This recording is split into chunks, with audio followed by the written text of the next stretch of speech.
Hello friends, I'm your maths faculty from QLS Academy. Here we are learning about polynomials. In the previous session we got introduced to the topic. So now let us proceed further. Happy studying to you. In the previous session we learned what are the degrees of linear, quadratic and cubic polynomials.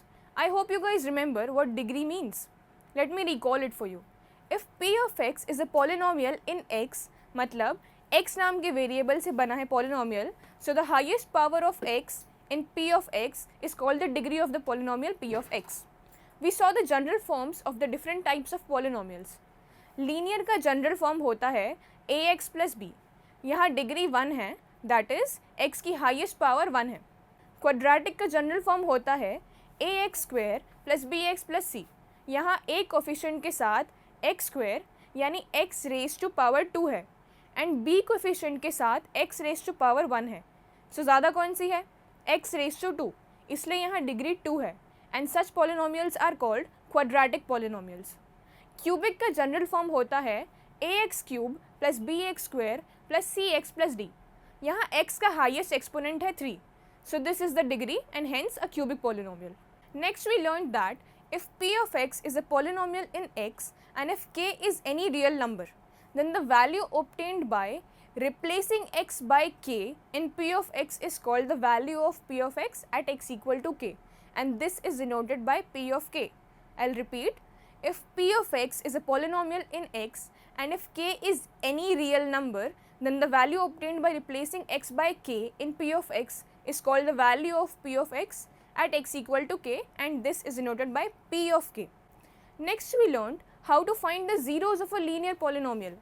एक linear equation ax plus b का zero होगा minus b by a. So we can see that the zero of a linear polynomial is related to its coefficients a and b.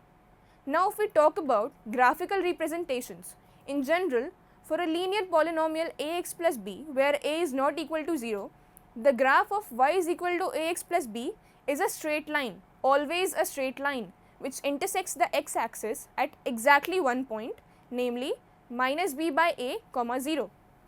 Therefore, the linear polynomial ax plus b where a is not equal to 0 has exactly one 0, namely the x coordinate of the point where the graph of y is equal to ax plus b intersects the x-axis.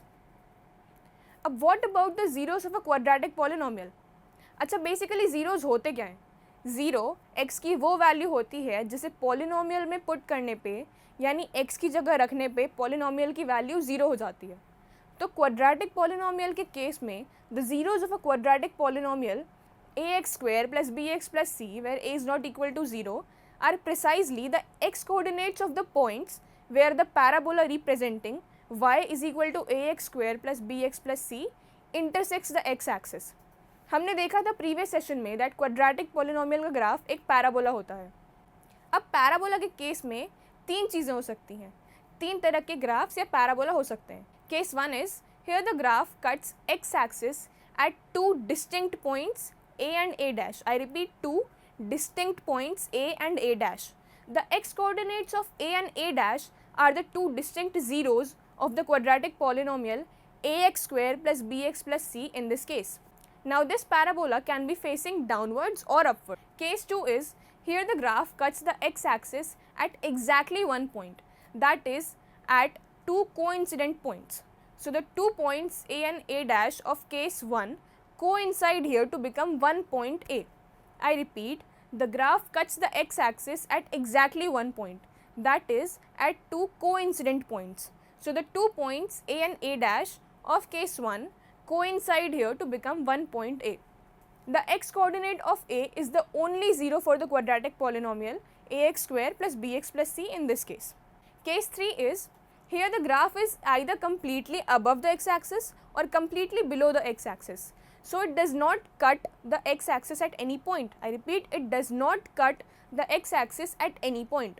So the quadratic polynomial ax square plus bx plus c has no zero in this case. So you can see geometrically that the quadratic polynomial can have either two distinct zeros or two equal zeros, that is one zero because वो दोनों same होते हैं, और no zero मतलब एक भी zero ना हो.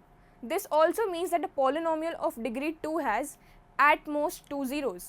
At most यानी maximum, इससे ज़्यादा नहीं हो सकते. Now what do you expect the geometrical meaning of the zeros of a cubic polynomial to be? Let us find out. Consider the cubic polynomial x cube minus 4x. To see what the graph of x cube minus 4x looks like, let us list a few values of y corresponding to a few values for x. हम एक table बना सकते हैं इसके लिए, उसमें हम enter करेंगे x की डिफरेंट वैल्यूज़ पे y की क्या वैल्यूज़ आ रही हैं. मतलब जब हम x को 1 रख रहे हैं तब y क्या है, जब x की जगह 2 रख रहे हैं तब y क्या है, जब x की जगह 3 रख रहे हैं तब y की वैल्यू क्या है, and so on. Then using these values we will plot a graph, and this graph, the curve, it meets the x-axis in only 3 points. These x coordinates are the only zeros of the polynomial. We see that there are at most 3 zeros for any cubic polynomial. In other words, any polynomial of degree 3 can have at most 3 zeros. In general, अगर हम बात करें तो given a polynomial p of x of degree n, the graph of y is equal to p of x intersects the x-axis at most n points.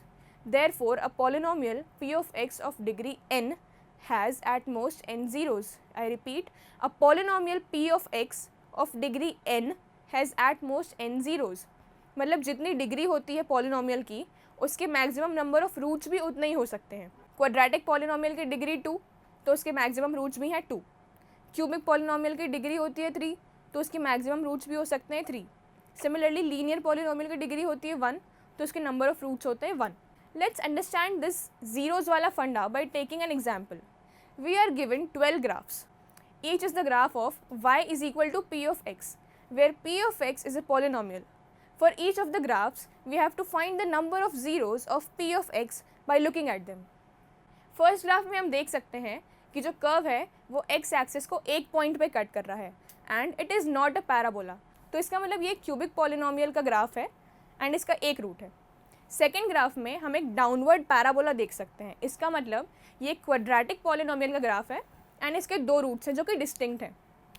Third graph में हम देख सकते हैं कर्व जो कि ऑब्वियसली क्यूबिक पॉलिनोमियल का है because it is not a parabola, और वो 3 पॉइंट्स पे कट कर रहा है एक्स एक्सिस को, तो इसीलिए 3 रूट्स हैं. फोर्थ ग्राफ में एक स्ट्रेट लाइन है जो कि एक्स एक्सिस को सिर्फ एक पॉइंट पे कट कर रही है. इसका मतलब ये एक लीनियर पॉलिनोमियल का ग्राफ है.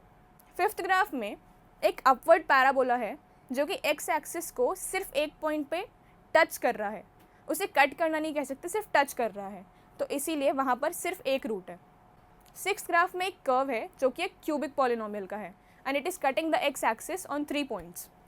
नेक्स्ट ग्राफ में एक लाइन है which is parallel to the x axis. It is not cutting the x axis, so यहाँ पे रूट्स होंगे 0 और ये ग्राफ है एक लीनियर पॉलिनोमियल का. अगले ग्राफ में एक कर्व है जो कि एक्स एक्सिस को सिर्फ एक पॉइंट पे कट कर रहा है and it is not the parabola, so ये क्यूबिक पॉलिनोमियल का ग्राफ है. सिमिलरली अगले 4 ग्राफ्स में आप आइडेंटिफाई कर सकते हैं दैट इसका नेक्स्ट ग्राफ भी एक क्यूबिक पॉलिनोमियल है, 3 पॉइंट्स पे कट कर रहा है. उसका अगला वाला एक अपवर्ड पैराबोला है जो कि 2 डिस्टिंक्ट पॉइंट्स पे कट कर रहा है. एंड उसका नेक्स्ट ग्राफ जो है वो एक 4 डिग्री पॉलिनोमियल का ग्राफ है because it is cutting the x axis at 4 points. And उसका नेक्स्ट वाला भी क्यूबिक पॉलिनोमियल का है.